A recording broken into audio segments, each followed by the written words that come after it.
Hi friends, ಇವತ್ತಿನ ನನ್ನ day start ಆಗಿದ್ದು ಗಿಡಗಳಿಗೆ ನೀರು ಹಾಕುವುದರಿಂದ. ನಾನು ಕೆಲವು ಗಿಡಗಳನ್ನು ನೆಟ್ಟಿದ್ದೆ, ಅದಕ್ಕೆಲ್ಲ ಬೇಗನೆ ನೀರೆಲ್ಲ ಹಾಕಿ ಮುಗಿಸಿದೆ. ಅಲೋವೆರಾ, ದಾಸವಾಳ, ಗುಲಾಬಿ ಹಾಗೆ ಕೆಲವು ಬಗೆಯ ಗಿಡಗಳಿವೆ. ಬನ್ನಿ, ಇವತ್ತು ನಾನು ನನ್ನ ಪ್ಯಾಕಿಂಗ್ ವಿಡಿಯೋವನ್ನು ನಿಮಗೆ ತೋರಿಸ್ತೇನೆ. ನಿನ್ನೆ ವಿಡಿಯೋದಲ್ಲಿ ಒಂದು ಕಸ್ಟಮರ್ ನನಗೆ 10 ಸೋಪರ್ ಆರ್ಡರ್ ಮಾಡಿದ್ರು ಅಂತ ಹೇಳಿದ್ದೆ.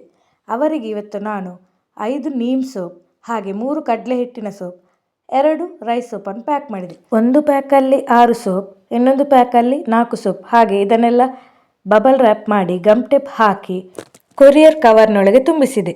ಹಾಗೆ ಆ ಕಸ್ಟಮರ್ ಕಳಿಸಿದ ಅಡ್ರೆಸ್ಸನ್ನು ಒಂದು ಶೀಟ್ನಲ್ಲಿ ಬರೆದು ಕೊರಿಯರ್ ಕವರ್ನಲ್ಲಿ ಅಂಟಿಸಿದೆ. ಹಾಗೆ ಇವತ್ತು ಆ ಕಸ್ಟಮರ್ನ ಆರ್ಡರ್ ರೆಡಿ. ಹಾಗೆ ಮ್ಯಾಂಗ್ಳೂರಿಂದ ಇನ್ನೊಂದು ಕಸ್ಟಮರ್ ನಮ್ಮ ನ್ಯಾಚುರಲ್ ಹೇರ್ ಆಯಿಲನ್ನು ಆರ್ಡರ್ ಮಾಡಿದ್ರು. ಅವರಿಗೆ ಒಂದು ಹೇರ್ ಆಯಿಲ್ ಬಾಟಲ್ ತಗೊಂಡು ಬಬಲ್ ರ್ಯಾಪ್ ಮಾಡಿ ಕೊರಿಯರ್ ಕವರ್ನಲ್ಲಿ ತುಂಬಿಸಿ ಅಡ್ರೆಸ್ ಬರೆದು ಸೆಟ್ ಮಾಡಿ ಇಟ್ಟೆ. ಈ ಹೇರ್ ಆಯಿಲ್ ಆ್ಯಂಟಿ ಡ್ಯಾಂಡ್ರಫ್ ಹಾಗೆ ಹೇರ್ ಫಾಲನ್ನು ಕಂಟ್ರೋಲ್ ಮಾಡಿ ನ್ಯೂ ಹೇರ್ ಗ್ರೋತಿಗೆ ಹೆಲ್ಪ್ ಮಾಡ್ತದೆ. ಮ್ಯಾಂಗ್ಳೂರಿಂದ ಇನ್ನೊಂದು ಕಸ್ಟಮರ್ ನನಗೆ ಒಂದು ಟಿಂಟೆಡ್ ಲಿಪ್ ಬಾಮ್ ಹಾಗೂ ಒಂದು ರೈಸ್ ಸೋಪ್ ಮತ್ತು ನೀಮ್ ಸೋಪ್ ಆರ್ಡರ್ ಮಾಡಿದರು. ಹಾಗೆ ಅವರ ಸೋಪನ್ನೆಲ್ಲ ಬಬಲ್ ರ್ಯಾಪ್ ಮಾಡಿ ಕೊರಿಯರ್ ಕವರಿಗೆ ತುಂಬಿಸಿ ಅಡ್ರೆಸ್ ಎಲ್ಲ ಬರೆದು ಪ್ಯಾಕ್ ಮಾಡಿ ಇಟ್ಟೆ. ಇನ್ನೊಂದು ಟಿಂಟೆಡ್ ಲಿಪ್ ಬಾಮ್ ಆರ್ಡರ್ ಕೂಡ ಇತ್ತು. ಇದನ್ನೆಲ್ಲ ಪ್ಯಾಕ್ ಮಾಡಿ ಇವತ್ತಿನ ಎಲ್ಲ ಆರ್ಡರ್ಗಳ ಪ್ಯಾಕಿಂಗ್ಗಳನ್ನು ಮುಗಿಸಿದೆ.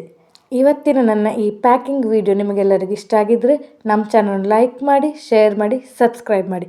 ಮುಂದಿನ ವಿಡಿಯೋದಲ್ಲಿ ಸಿಗ್ತೇನೆ. Thank you.